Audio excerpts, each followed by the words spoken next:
Pois é, mais um vídeo aí do Uno pra vocês. E hoje eu vou falar do barulho que me apareceu na traseira do carro. Pois é, um barulho chato que já faz mais de um mês que tá me incomodando e eu tiro borracha da tampa traseira e tiro o tampão e tiro os bancos pra ver onde que é o barulho e nada desse barulho aparecer, cara. Tá louco, foi difícil de achar. Mas chega no momento que tu acaba descobrindo onde que tá esse barulho xarope.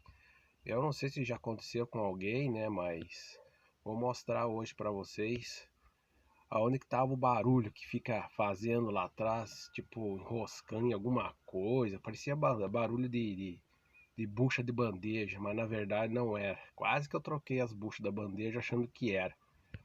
E descobri o que que era, o camarada. E vou mostrar para vocês o que realmente era.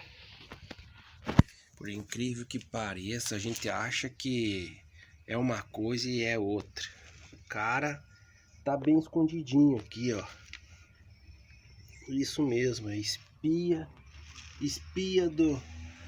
do freio de mão. Vê se eu posso com isso, tio.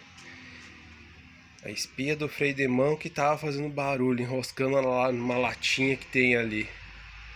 Mas, graças a Deus, descobri o barulho e acabei com ele. Mas era isso aí, para quem tiver problema de barulho aí no seu Uno aí, ali na traseira, já dá uma olhada nisso daí, que às vezes pode ser isso.